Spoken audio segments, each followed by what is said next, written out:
أيا طالب العلم قم لا تنم فإن الزمان انقضى وانصرم فكن ما حييت ضنينا به بسم الله الرحمن الرحيم.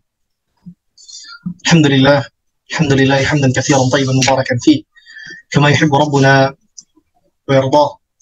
أشهد أن لا إله إلا الله وحده لا شريك له، له الملك وله الحمد وهو على كل شيء قدير. اللهم علمنا ما ينفعنا وانفعنا بما علمتنا وزدنا علما يا ذا الجلال والإكرام. اللهم أصلح لنا شأننا كله ولا تكلنا إلى أنفسنا طرفة عين. Akhwati fi din, azinallahu wa iyyakum, akhwat yang semoga senantiasa dirahmati Allah Subhanahu wa taala. Kembali kita dimudahkan oleh Allah Subhanahu wa taala sehingga pada kesempatan kali ini Allah Subhanahu wa taala masih mengizinkan kita untuk kembali belajar bersama, membaca apa yang disampaikan oleh Imam An-Nawawi rahimahullah taala berupa pernyataan-pernyataan serta nasihat beliau kepada sekalian para penghafal Quran, kepada sekalian para penuntut ilmu, orang-orang yang mengambil bagian dari Al-Quran, agar kiranya muamalah yang hari-harinya dia kerjakan bersinggungan langsung dengan Al-Quran dan juga Sunnah bukan menambah beban kelak di akhirat, akan tetapi justru mendekatkan diri kepada Allah Subhanahu wa taala sebagaimana semestinya. Ketika Al-Quran itu dipelajari, seharusnya dia memberikan keistimewaan, memberikan satu yang berharga untuk para pembelajarnya, untuk orang-orang yang menghafalnya.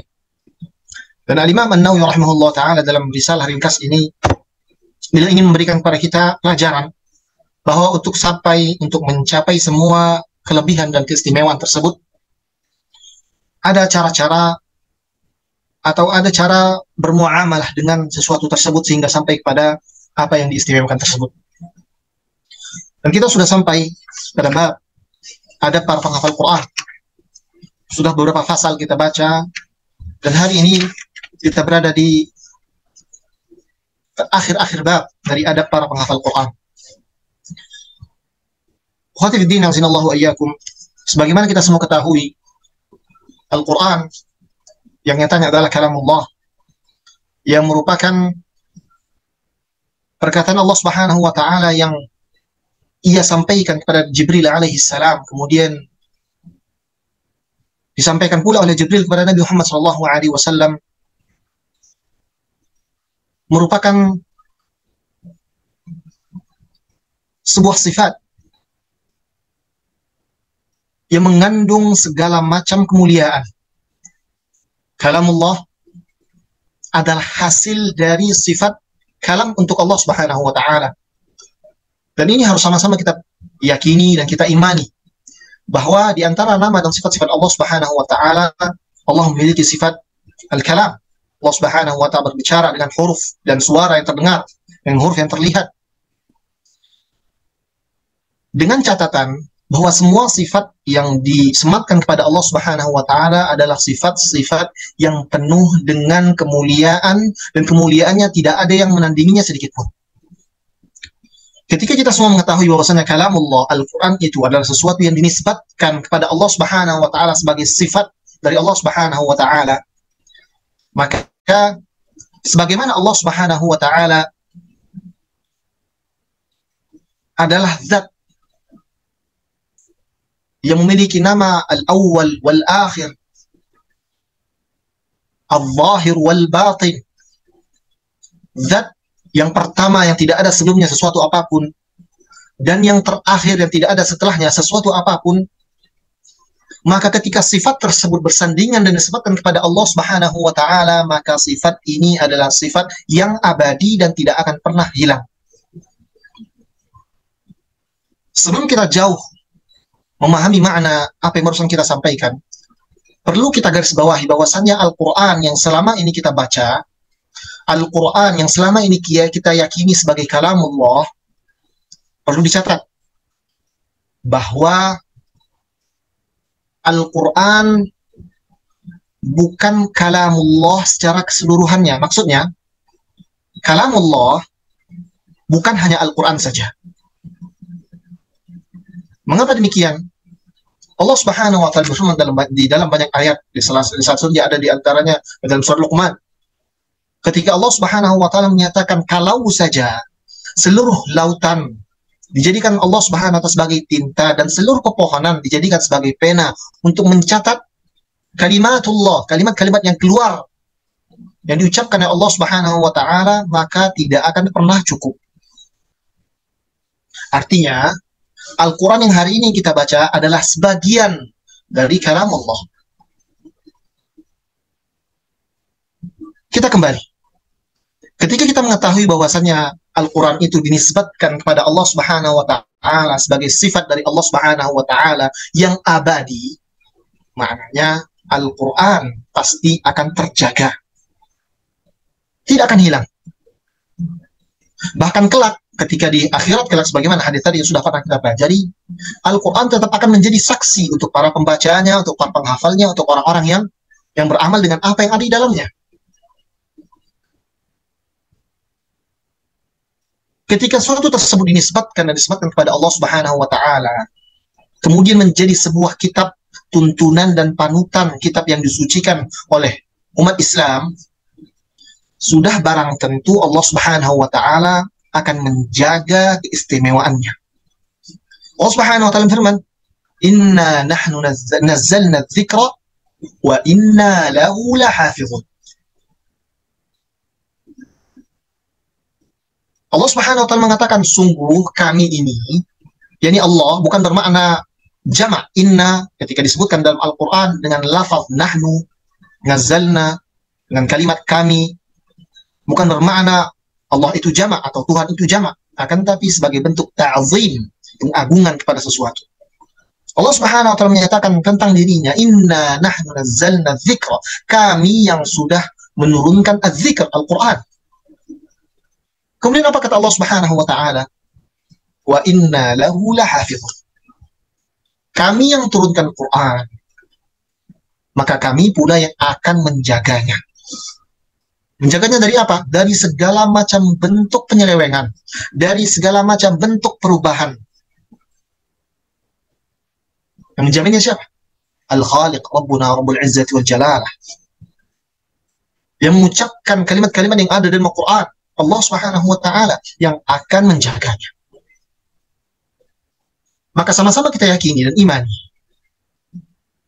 bahwa Al-Quran adalah sesuatu yang terjaga. Baik ada orang yang menghafalnya ataupun tidak ada, Al-Quran pasti akan tetap terjaga. Ini harus sama-sama kita yakini, ya. Tidak mungkin sedikit pun berubah. Karena siapa yang menjaganya? Allah Subhanahu wa ta'ala. Ini berbeda dengan kitab-kitab yang turunkan Allah Subhanahu wa taala pada umat-umat sebelum umat Nabi Muhammad sallallahu alaihi wasallam. Allah Subhanahu wa taala menyatakan tentang kitab-kitab sebelum Al-Qur'an bahwa kitab itu ada sesuatu yang ditalqinkan, didiktekan atau diturunkan kepada para pemeluk agama tersebut, para nabi-nabinya. Sebagian ulama mengatakan Zabur langsung diberikan setelah ditulis oleh Allah Subhanahu wa taala di sisinya. Kemudian diturunkan plek ketiplek satu buah kitab langsung pada Nabi Musa alaihissalam. Dan yang menjaganya siapa? Para pemeluknya. Karenanya ketika pemeluk yang menghafal Zabur itu sudah hilang, sudah wafat, sudah tiada, muncullah banyak sekali perubahan-perubahan dari Zabur hingga hari ini. Zabur ataupun Taurat. Maka bisa kita pastikan bahwasannya apa yang sampai hari ini dari kitab Taurat dan Injil tidak ada lagi yang asli. Kenapa? Karena tidak ada jaminan penjagaan dari siapa? Dari Allah Al-Khaliq, Rabbuna Rabbul Izzati wal Jalalah. Sedangkan Al-Quran yang menjamin keasliannya siapa? Keabsahannya siapa? Kevalidannya siapa? Allah. Inna nahnu nazzalna dzikra wa inna lahu lahafizun. Kami yang turunkan Quran, kami pula yang akan menjaganya. Al-Quran adalah sesuatu yang terjaga. Kenapa? Karena ini ada sesuatu yang istimewa lagi mulia. Kenapa? Dan ini adalah sesuatu yang dinisbatkan kepada siapa? Kepada Allah, Rabbuna, Al-Khaliq, Al-Mudabbir. maka tidak mungkin berubah. Maka kita lihat, sudah berlalu 1400-an tahun semenjak pertama kali Al-Quran itu diturunkan sebagai wahyu kepada Nabi Muhammad SAW. Maka dari awal penurunan Quran sebagai wahyu tersebut sampai hari ini tidak ada sedikit pun yang berubah. Dan literatur tulisan-tulisan sejak ribuan tahun yang lalu yang ditemukan di banyak tempat membuktikan itu, bahwa apa yang tulis zaman dahulu ketika dicocokkan dengan apa yang ada di mushaf hari ini tidak ada sedikit pun perbedaan. Walah,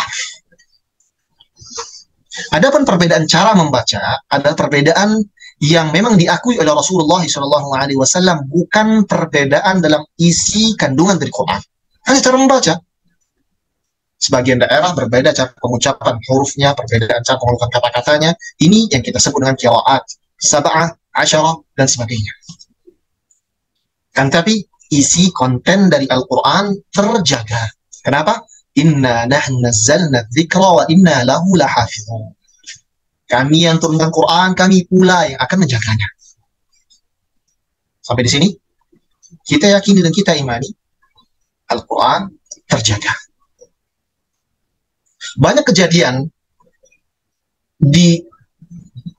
yang berlangsung dalam ribuan tahun ini semenjak Al-Quran itu dibukukan, atau bukan bahkan sebelum itu, sebelum Al-Quran itu dibukukan, sudah banyak musuh-musuh Islam yang berusaha untuk mengkritisi Al-Quran, kemudian ingin merubah isi Al-Quran. Akan tapi apa? Sekali lagi, Al-Quran tetap akan terjaga. Yang menjaganya siapa? Allah. Allah Subhanahu wa Ta'ala menciptakan makhluk-makhluk, manusia-manusia, kaum muslimin. Kemudian Allah Subhanahu wa Ta'ala mudahkan dia untuk menghafal Al-Quran, menjaga kemurnian, keabsahan, kevalidan dari Al-Quran.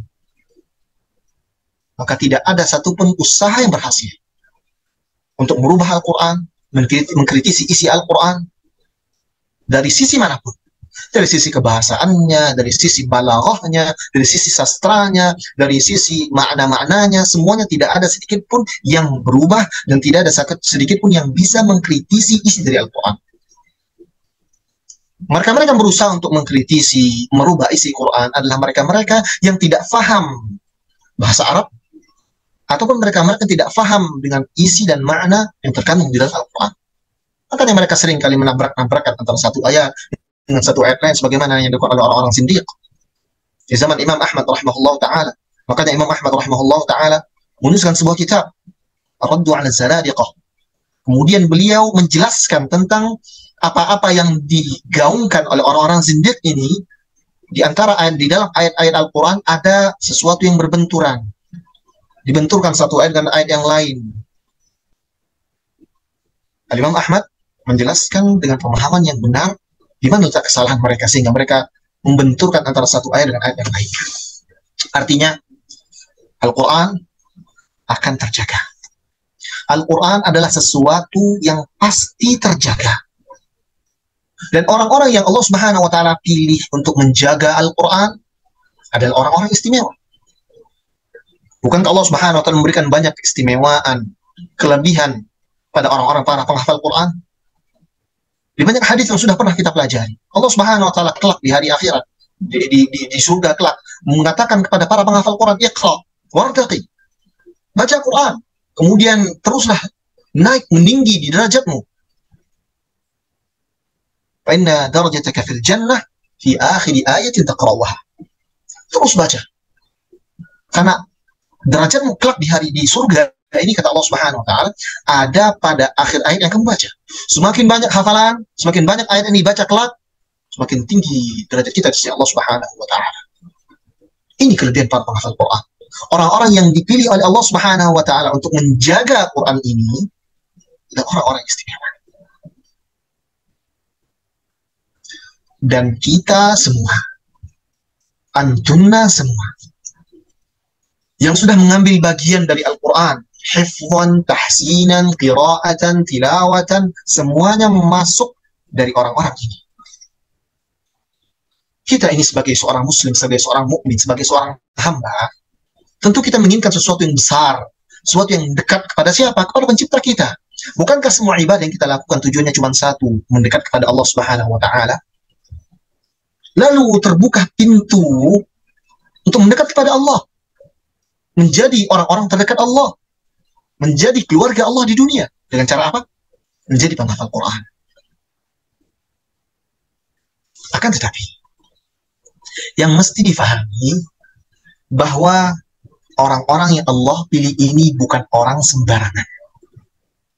Orang-orang yang Allah Subhanahu wa Ta'ala sudah berikan kesempatan untuk menghafal Quran adalah mereka-mereka yang Allah Subhanahu wa Ta'ala berikan di pundak mereka beban besar, amanah besar. Apa dia?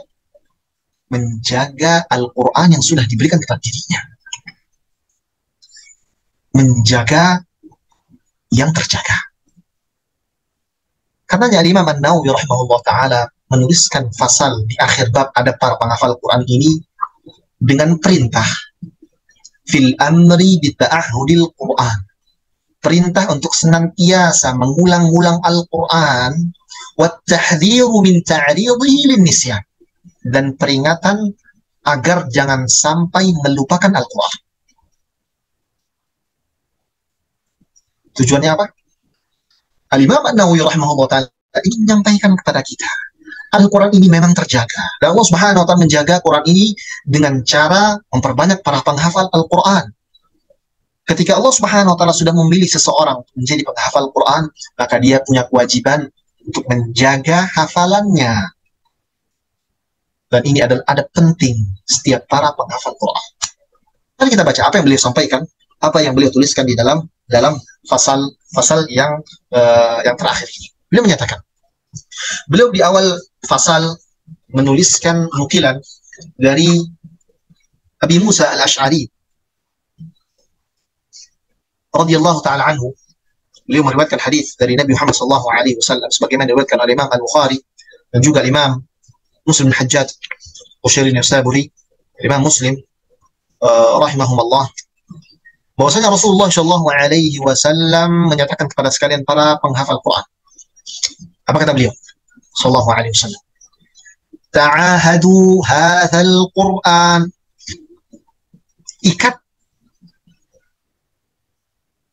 Ikat Al-Quran ini, kata Rasulullah SAW. Ketika kita melihat dan menelisik secara bahasa dari diksi yang Rasulullah SAW sampaikan, Rasulullah SAW menggunakan diksi ta'ahadu. Kalau kita melihat dari sisi bahasanya, ta'ahadu berasal dari kata ahada yu'ahidu, terdiri dari huruf ain, ha, dan dal. Segala sesuatu, segala kalimat yang terdiri dari tiga huruf ini, ain, ha, dan dal, sebagaimana disampaikan oleh Al-Imam Al-Azhari dan Qiyas Al-Lughah. Kalimat yang terdiri dari tiga huruf ain, ha, dal ini menunjukkan adanya sebuah ikatan dalam sebuah perjanjian. Maka ketika kita lihat Rasulullah SAW menyatakan ta'ahadu hadzal Quran, Rasulullah SAW tidak mengatakan raji'u, ulangi hadzal Quran, la, tapi ta'ahadu hadzal Quran, ulangilah, kuatkan janjimu, kuatkan perjanjian antara engkau dengan Al-Quran, kata Rasulullah SAW. Lihat perjanjian yang ada antara engkau dengan Quran. Ahbati fillah, ketika kita mengambil bagian dari Al-Quran, mengambil ayat-ayat dari Al-Quran, kemudian kita hafalkan, yang awalnya hanya berada di mushaf Al-Quran, kemudian masuk ke dalam kepala kita menjadi sebuah hafalan, artinya kita sudah menulis sebuah perjanjian bahwa kita tidak akan melupakannya sedikit pun, tidak akan sengaja melupakan perjanjian tersebut. Rasulullah SAW mengatakan ta'ahadu hadzal Quran, kuatkan, ikatkan kembali perjanjian kalian dengan Al-Quran. Artinya senantiasalah ulang Al-Quran itu, murajaahlah banyak-banyak. Kenapa? Apa alasan Rasulullah SAW mengatakan demikian? Kemudian Rasulullah SAW bersabda, "Fawalladzi nafsu Muhammadin biyadih." Demi Allah, demi zat yang diri Muhammad ada pada genggamannya, sebuah qasam. Wallahi, kata Rasulullah SAW, lahuwa ashaddu tafallutan minal ibili fi uquliha. Sesungguhnya hafalan ini, Al-Quran ini, akan lebih sangat mudah, sangat licin untuk terlepas dibandingkan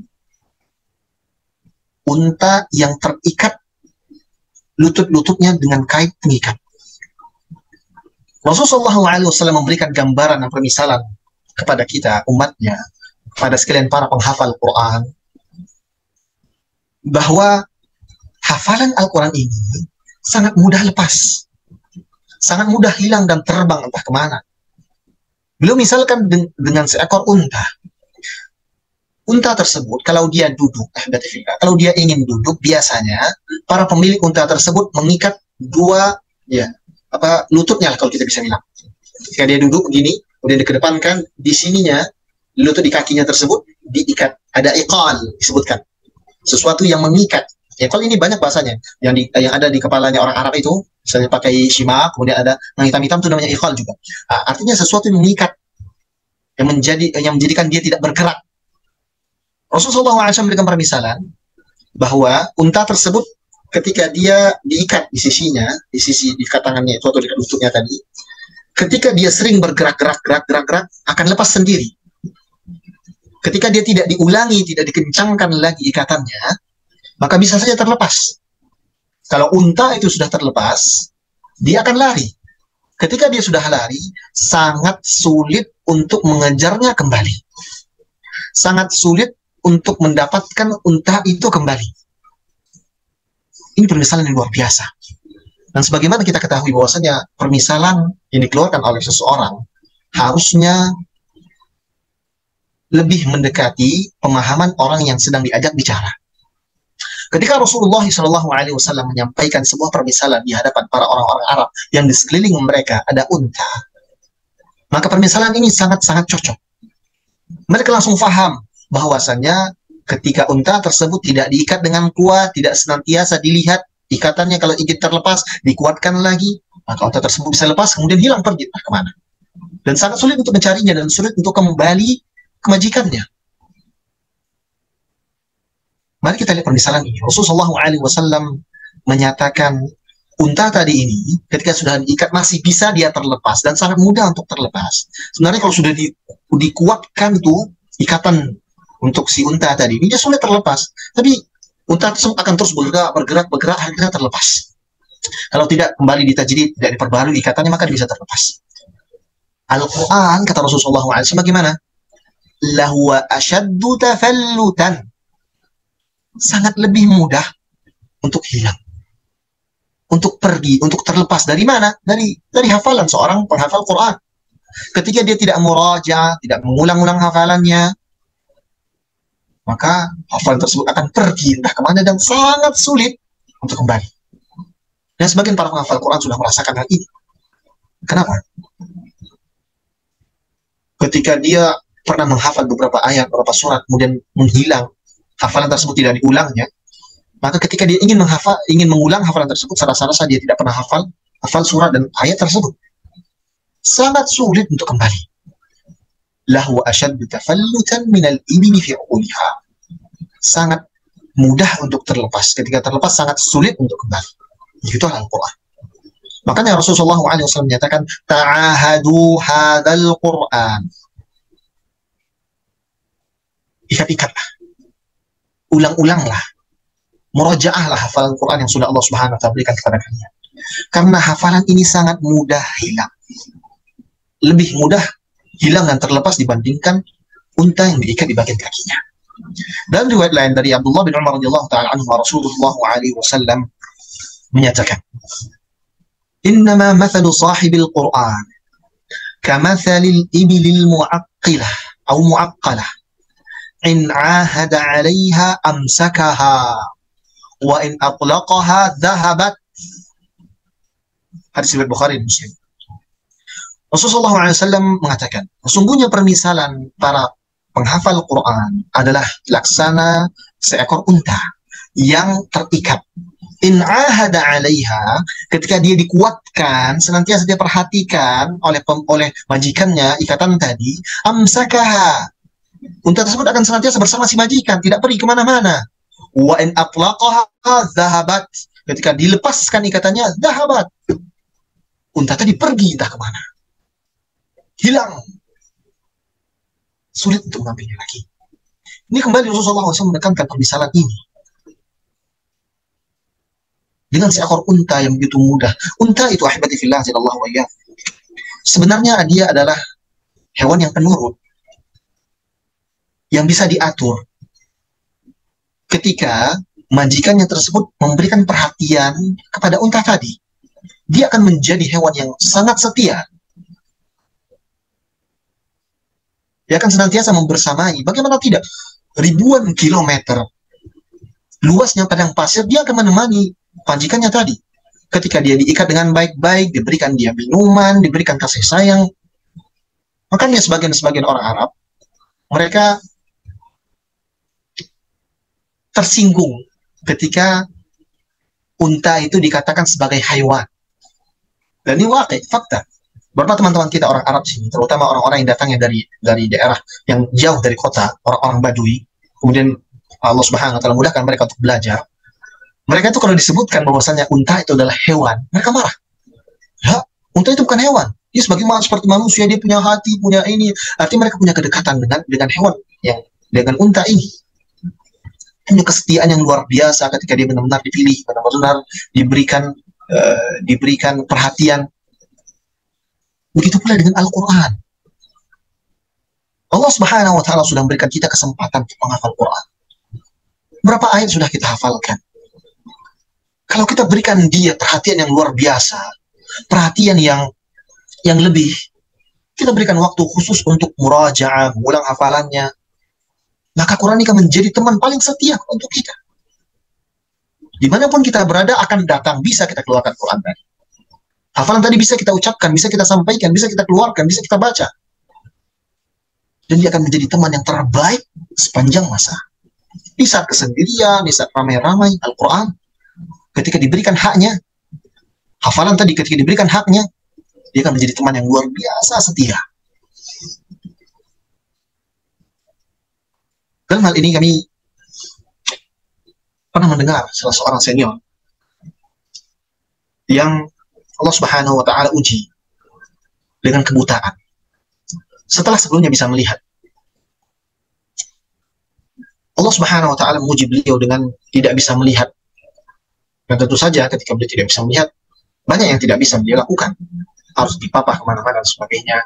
Kalau di rumah biasanya hanya sendiri saja, kalau misalnya istrinya sedang ada kegiatan. Beliau mengatakan, ditanya oleh salah seorang temannya, apa yang kerjakan biasanya ketika sedang sendiri?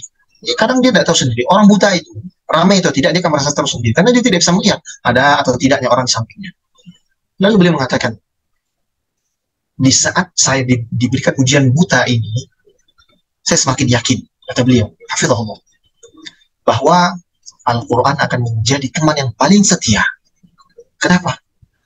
Karena kita bisa baca kapanpun, dimanapun, ayat manapun yang kita inginkan. Ketika kapan? Ketika sudah kita berikan hak-haknya. Dan inti dari kita menghafal Quran adalah untuk ini. Untuk bisa kita baca kapanpun dan dimanapun. Kalau kita ingin hal yang demikian, kita harus kuatkan murajaah kita. Kita harus kuatkan perjanjian kita dengan Quran tadi. Menguatkan ikatan kita dengan Al-Quran tadi. Kalau tidak, hanya tinggal kenangan. Pernah hafal ayat ini, pernah hafal surat ini, pernah hafal Quran. Semua hanya tinggal kenangan. Yang sisa, hanya kenangan. Dan itu yang akan disampaikan oleh Imam An-Nawawi rahimahullah ta'ala di dua riwayat yang akan beliau sampaikan. Tentang bagaimana peringatan yang luar biasa tentang orang-orang yang melupakan Al-Quran. Al-Imam An-Nawawi rahimahullah ta'ala menuliskan sebuah riwayat dari Anas bin Malik radhiyallahu ta'ala anhu. Rasulullah sallallahu alaihi wasallam bersabda, "Uridat 'alayya ujur ummati hatta al-qudah yukhrijuha ar-rajulu min al-masjid وعرضت علي ذنوب أمتي فلم أرى ذنبا أعظم من سورة من القرآن أو آية أوتيها رجل ثم نسيها. Setelah perintah untuk menghafal Quran dan mengulang Al-Quran diberikan, Al-Imam An-Nawawi Ta'ala menukilkan sebuah hadis tentang begitu mengerikannya peringatan untuk orang-orang yang melupakan Al-Quran. Rasulullah SAW bersabda, ditampakkan di hadapanku pahala-pahala yang diperbuat oleh umatku. Bahkan hal terkecil yang dilakukan seorang hamba akan ditampakkan oleh Allah Subhanahu wa Ta'ala. Begitu pula ditampakkan di depan Rasulullah SAW dzunubu ummati, seluruh dosa-dosa yang dilakukan oleh umatnya.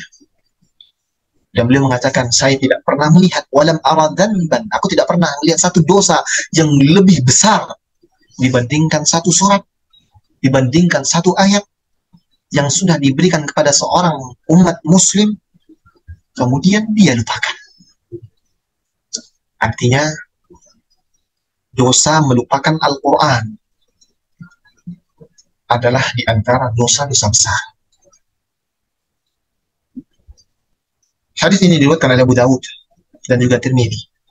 Walaupun diperbincangkan tentang kesahihan dari sanad hadis ini, dan para ulama menilai hadis ini adalah hadis yang dhaif.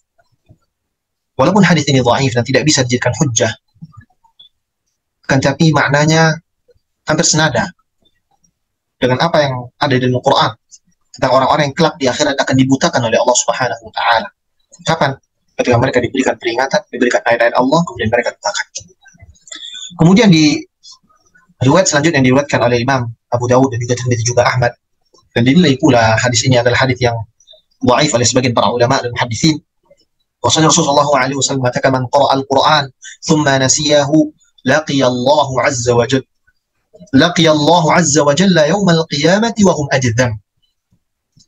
Orang-orang yang biasa membaca Quran, menghafal Quran, kemudian dia lupakan, maka kelak dia akan bertemu dengan Allah Subhanahu wa Ta'ala dalam keadaan tangannya puntung, sebagai pertanda bahwa ini orang-orang yang sengaja melupakan Quran. Dua athar ini, dua hadis ini, walaupun diperbincangkan para ulama dan ini hadisnya adalah hadis yang dhaif, kan tapi para ulama tetap menjadikan ini sebagai bentuk syahid, sebagai bentuk syawahid dalam memperingatkan para penghafal Quran agar jangan sampai melupakan Al-Quran yang sudah pernah dihafal. Para ulama ketika menjelaskan tentang nisyanul Quran, melupakan Quran, mereka menyebutkan beberapa taksim, beberapa bagian, bahwa al-hajru bil Quran, menghajar atau mendiamkan, tidak mau membaca Quran ini terbagi menjadi beberapa macam. Yang pertama, hajru lafziha, dia meninggalkan lafaz-lafaz Al-Quran. Ini yang pertama, tidak mau membacanya, tidak mau menghafalnya, tidak mau mengulangi hafalannya. Yang kedua, hajrul amalu biha atau bihi, meninggalkan beramal dengan apa yang ada di dalam Al-Quran. Ini tingkatan di atasnya, yang lebih parah. Dan yang teratas, hajrul imanu bihi, meninggalkan atau tidak mau mengimani Al-Quran sebagai kalamullah. Dan tentu saja, ketika dosa sampai pada derajat ini, maka orang tersebut ketika dia meyakini secara sadar dan tahu, maka orang ini adalah orang yang kafir, terjadi pada perbuatan kufur. Menolak Al-Quran sebagai kalamullah, tidak mengimaninya sebagai kitab suci, adalah perbuatan kafir yang dapat mengeluarkan seorang dari agama Islam. Kita kembali pada bagian yang pertama. Hajrul lafzi, meninggalkan atau melupakan lafaz Al-Quran. Para ulama juga membagi hajrul lafzi ini menjadi beberapa macam. Yang pertama sengaja melupakannya karena kesibukan. Ini dikatakan para ulama masih bisa dimaafkan ketika orang ini tidak benar-benar meninggalkan lafaz-lafaz Quran secara mutlak, secara keseluruhan. Artinya dia masih ada terus murajaah, masih ada terus untuk membaca Quran, masih ada wirid-wirid hariannya. Maka orang ini diharapkan tidak mendapatkan dosa dari dari melupakan hafalan-hafalan yang sudah pernah dihafal.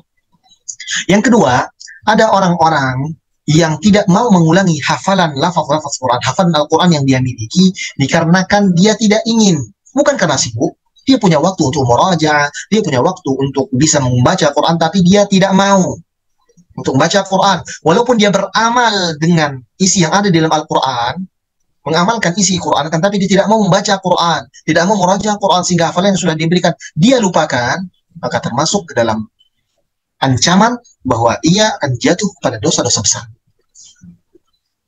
Maka lihat sekarang, di mana posisi kita dengan Al-Quran yang sudah pernah kita hafal?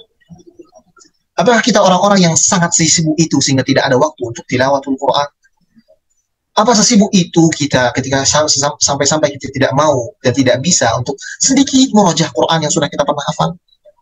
Atau minimal membaca Al-Quran, lafaz-lafaznya, jangan pernah tinggalkan. Ini peringatan yang luar biasa dari Rasulullah SAW. Perintah untuk senantiasa menjaga hubungan dengan Al-Quran, mengulang hafalan Quran, dan juga peringatan agar jangan sampai kita melupakan Al-Quran. Kemudian Al-Imam An-Nawawi rahimahullah ta'ala melanjutkan pada bab atau fasal yang terakhir, fasal yang sangat banyak kaitannya dengan fasal yang sebelumnya tentang peringatan, perintah untuk senantiasa mengingat Al-Quran, senantiasa membuat hubungan Al-Quran. Beliau rahimahullah ta'ala menyebutkan fasal fiman nama an wirdih, siapa yang tertidur sehingga lupa untuk membaca wiridnya. Sebagaimana sudah kita ketahui kebiasaan para salaf dalam mendekatkan diri kepada Allah dengan baca Quran. Entah mereka ada menyelesaikan satu pekan, 3 hari, ada bahkan yang 4 kali dalam sehari atau 8 kali dalam sehari. Bagaimana kedekatan mereka dengan Al-Quran. Dan di antara kebiasaan para salaf adalah mereka memiliki hizib, memiliki wirid-wirid atau bagian-bagian tertentu yang harus mereka baca dalam seharinya. Dan ini semua tergantung pada kekuatan, kesempatan, dan hafalan yang sudah dimiliki. Para penghafal Quran, ketika dia punya wirid hariannya, maka jangan sampai dia tertinggal dari wirid hariannya tadi. Misalnya orang hafal 5 juz, dia misalnya murojaah 1/2 juz atau 1 juz dalam 1 hari. Ya, dia harus punya wirid itu. Dan ini adalah yang dilakukan para salaf. Tujuannya apa? Untuk ta'ahudul Quran tadi. Terus senantiasa menguatkan hubungan dengan Al-Quran tadi. Baik. Lalu bagaimana orang yang lupa, ketiduran, sibuk sehingga tidak sempat untuk menghabiskan wirid yang sudah menjadi kebiasaannya. Rasulullah SAW bersabda dalam sebuah hadis diriwayatkan oleh Imam Muslim dan juga Tirmidzi dari sahabat Umar bin Khattab radhiyallahu taala anhu, dia menyatakan, "Man nama an hizbihi min al-lail aw an syai'in minhu faqara'ahu ma baina salati al-fajr wa salati adh-dhuhri kutiba lahu ka'annahu qara'ahu min al-lail."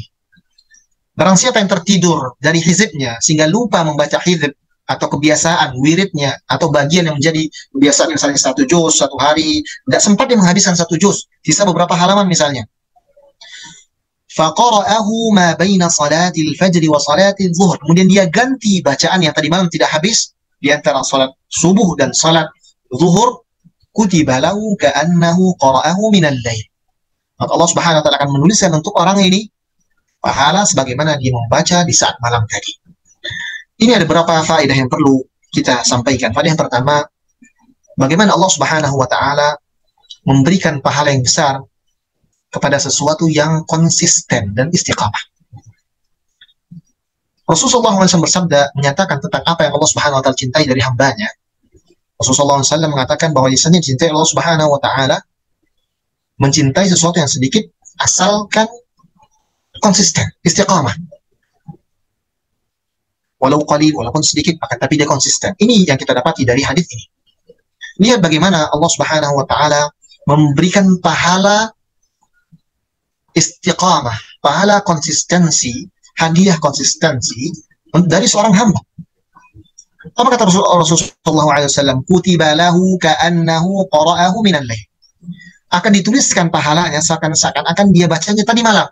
Artinya seakan-akan dia benar-benar istiqamah. Seakan-akan dia benar-benar menjalankan itu secara konsisten, tidak pernah sedikit pun terluput. Ini pahala khusus untuk orang-orang yang istiqamah. Poin yang kedua yang bisa kita ambil dari hadis ini adalah diperbolehkan untuk mengganti sebuah amalan sunnah yang sudah kita biasakan, yang sudah menjadi kebiasaan kita di luar waktu dari sholat sunnah tadi. Yang paling jelas, yang paling sering kita jadikan contoh adalah sholat sunnah rawatib sebelum sholat sunnah qabliyah subuh, qabliyah fajar, 2 rakaat. Kalau orang ketiduran kemudian dia tertidur sampai selesai atau tidak lagi terbangun kecuali ketika orang sudah mulai sholat, kemudian dia masuk untuk sholat, sehingga tidak sempat untuk sholat 2 rakaat sebelum fajar, kan, tapi ini sudah menjadi sebuah kebiasaan untuk dirinya, maka dia diperbolehkan untuk sholat di waktu terlarang. Kapan terlarangnya? Setelah sholat fajar. Padahal Rasulullah SAW bersabda, la salata ba'da subhi. Tidak ada salat, tidak diperbolehkan salat setelah salat subuh. Akan tapi untuk mengganti sebuah kebiasaan, dikarenakan ada uzur syar'i, maka diperbolehkan. Kemudian, di antara faedah atau poin yang bisa kita ambil dari hadis ini adalah bersemangatlah untuk senantiasa menjaga kebiasaan baik. Ketika Allah Subhanahu wa taala memudahkan kita untuk berbuat amalan-amalan beristiqamah, maka ketahuilah dan syukuri itu bahwasanya Allah Subhanahu wa taala memilih Anda, memilih kita untuk semakin dekat kepada dirinya. Syekhul Islam Taimiyah rahimahullah taala sampai mengatakan tentang masalah istiqamah ini, beliau mengatakan, a'zamul karamah luzumul istiqamah. Sebesar-besarnya karamah yang dimiliki oleh seorang wali adalah luzumul istiqamah. Dia senantiasa istiqamah dan tidak berpaling. Ada amal-amal saleh, dia tetap kerjakan, tidak pernah terluput.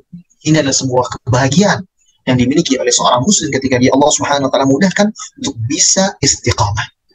Poin selanjutnya, kita bisa melihat bagaimana perbuatan para salaf ketika mereka membiasakan sesuatu, mereka akan terus melakukan hal tersebut sampai akhir hayat mereka.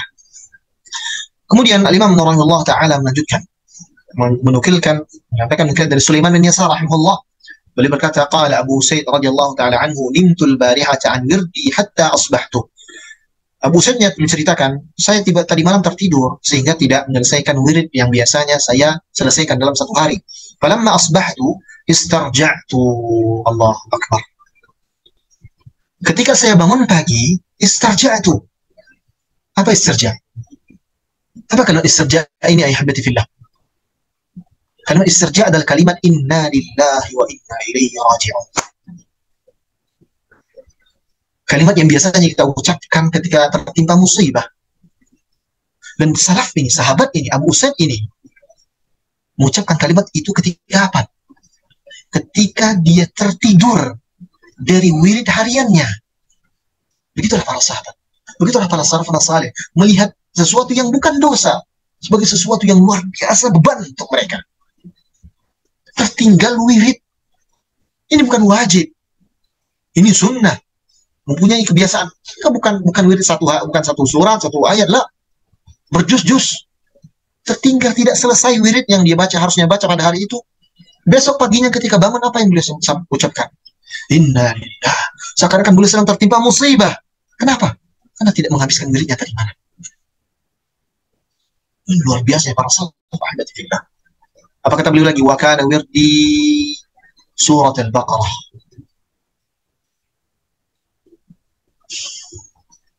Dan wiridku itu, kata Abu Sa'id, pada saat itu ada surat Al-Baqarah. Fara'aitu fil manam. Ini yang luar biasa lagi. Ka'anna baqaratan tantahuni. Allahu akbar. Wirid Abu Sa'id ini tadi ada surat Al-Baqarah. Dia tidak selesai baca surat Al-Baqarah sampai selesai, karena kita tertidur. Karena begitu luar biasanya kebiasaan ini sudah melekat pada diri Abu Sa'id sampai ke bawah mimpi.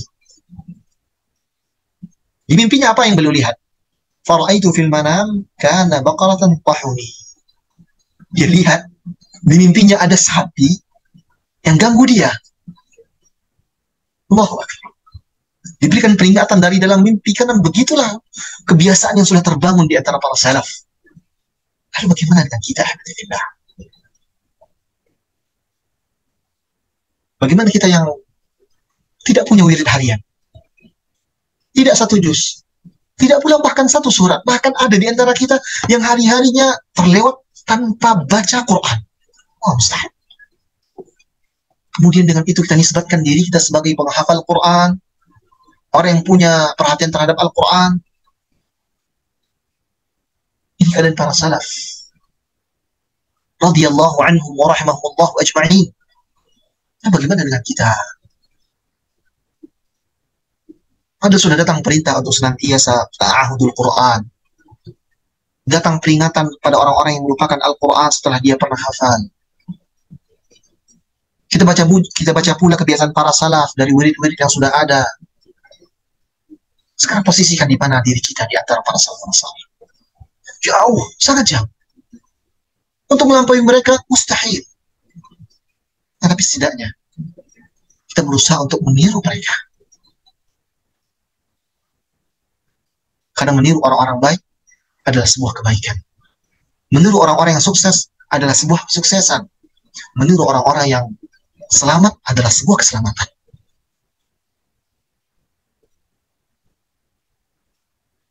Ini fasal. Dua fasal terakhir yang diberikan oleh Imam Allah Ta'ala adalah fasal penutup yang luar biasa. Al-Imam An-Nawawi rahimahullah ta'ala memungkasi bab adab para penghafal Quran ini dengan sebuah peringatan, anjuran untuk senantiasa ta'ahudul Quran. Setelah diberikan beberapa poin-poin khusus untuk para penghafal Quran, harus ikhlas, harus punya kebiasaan yang berbeda di antara orang awam, harus punya kebiasaan sholat malam, harus punya baca Al-Quran di malam hari. Sekarang diperintahkan untuk senantiasa murojaah. Kenapa? Para penghafal Quran, kalau tidak mengulangi hafalan Quran, maka bagaimana hafalannya akan ada pada dirinya? Kita sedang tidak diperintahkan untuk benar-benar menjaga Quran supaya tidak hilang, karena kita sudah ketahui Al-Quran pasti terjaga. Sekarang tinggal kita. Apakah kita mau mengambil bagian penjagaan Al-Quran ini, atau kan kita sia-siakan? Allah Subhanahu wa ta'ala sudah berikan kesempatan untuk kita menghafal ayat-ayat Al-Quran. Kalau kita tinggalkan, khasarah, kerugian yang begitu besar. Ketika ada orang yang diberikan kesempatan oleh Allah Subhanahu wa ta'ala untuk bisa menghafal Quran, kemudian dia lupakan, dia tinggalkan. Kalau itu tidak termasuk dalam dosa besar, maka itu adalah sebuah kerugian yang sangat besar. Ahibati fillah, Allah wa iyyakum. Ada para penghafal Quran yang sudah kita baca. Sekali lagi, bukan hanya untuk mereka-mereka yang hafal seluruh Al-Quran.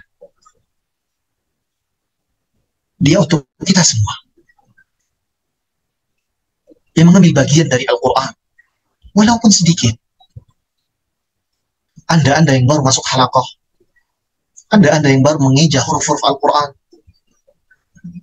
termasuk pada apa yang disampaikan oleh Imam An-Nawawi rahimahullah ta'ala ini. Adab-adab ini untuk Anda pula, dan khusus lagi untuk Anda yang sudah hafal Quran, menjadi guru bahkan. Adab-adab yang disampaikan oleh Imam An-Nawawi rahimahullah ta'ala ini harus diusahakan untuk dikerjakan. Walaupun kita tidak mungkin, rasanya mustahil untuk senantiasa maksimal dalam melaksanakan semua perintah-perintah ini.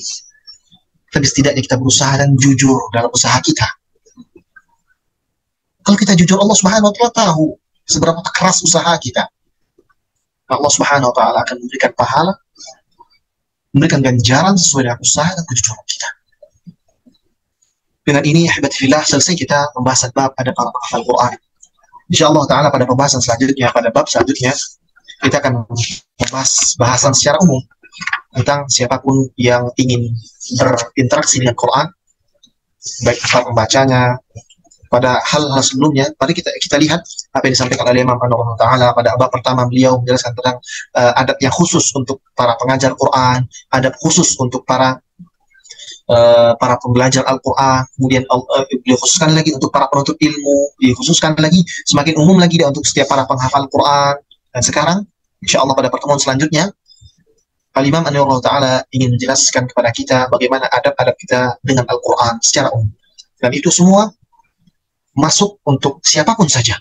para penghafal Quran, para pembelajar Quran, ataupun orang-orang awam yang tetap mereka punya kewajiban untuk membaca Al-Quran, bagaimana hukum-hukumnya, bagaimana adab-adabnya, adab-adab secara umum. Dan di bab ini terdapat lebih dari 37 pasal, dan ini adalah bab yang paling terpanjang di dalam kitab At-Tibyan ini. Semoga Allah Subhanahu wa taala mudahkan kita untuk mengerjakan ilmu-ilmu yang kita pelajari yang sudah berlalu. Semoga Allah Subhanahu wa taala mudahkan kita untuk bisa kembali bertemu, membaca kalimat-kalimat yang tersisa dari terima Allah taala dengan nasihat-nasihat yang luar biasa, terutama tentang bagaimana kita bermuamalah dengan Al-Quran, dengan mushaf Al-Quran, apa adab-adabnya, dan juga hukum-hukum yang berkaitan tentang secara umumnya tentang Al-Quran. Semoga Allah SWT memberikan kita semua taufik untuk kebaikan. Dan saya berterima kasih kepada siapapun yang punya andil dalam kegiatan ini. Semoga Allah SWT memberikan ganjaran yang luar biasa.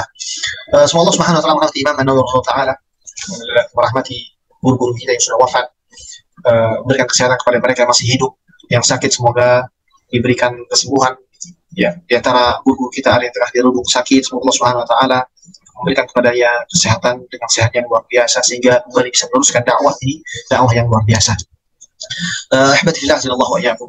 Saya mohon izin undur diri dan kembali kami mohon maaf tidak adanya sesi tanya jawab ya pada kesempatan kali ini, mungkin karena keterbatasan waktu pula dengan keterbatasan ilmu yang kami miliki. Kami terima kasih karena sudah mau bergabung bersama ya, membaca apa yang disampaikan oleh Imam An-Nawawi rahimahullah ta'ala. Semoga yang sedikit ini bermanfaat untuk kami pribadi khususnya. Semoga bisa mengamalkan ilmu tersebut. Semoga Allah Subhanahu wa ta'ala merahmati siapapun yang punya andil dalam kebaikan-kebaikan dalam kehidupan kita semua. Barakallahu fikum. Ya, jazakumullahu khairan. Wafaqakumullah. Semoga Allah Subhanahu wa ta'ala memberikan kita semua taufik, dan jangan lupa doakan orang-orang yang punya kebaikan kepada kita, dan Allah Subhanahu wa ta'ala memberikan ampunan kepada pembicara, orang tuanya, dan juga orang-orang terdekatnya. Semoga Allah Subhanahu wa ta'ala memberikan kita semua ilmu yang bermanfaat dan menerima amal ibadah kita. Sebelum majelis ini tutup, setidaknya kita semua berdoa kepada Allah Subhanahu wa taala agar kiranya amal ibadah yang petang hari ini kita lakukan, yakni talabul ilmi, diterima oleh Allah Subhanahu wa taala. Semoga amal ibadah talabul ilmi ini berbuah pahala yang besar sehingga mendekatkan kita kepada Allah Subhanahu wa taala, bukan menjauhkan kita dari Allah Subhanahu wa taala. Kami tutup dengan doa kafaratul majelis. Sebagaimana kita tahu, doa kafaratul majelis ini adalah doa yang walaupun dipermasalahkan kesahihan hadisnya, akan tapi doa-doa yang terkandung dalamnya adalah doa-doa yang baik untuk kita ucapkan ketika kita menutup majelis. Subhanakallahumma bihamdika, asyhadu an la ilaha illa anta, astaghfiruka wa atubu ilaik. Wa sallallahu wasallam ala nabiyina Muhammad wa ala alihi wa sahbihi wasallam wa sallama tasliman katsira. Wassalamu alaikum warahmatullahi wabarakatuh.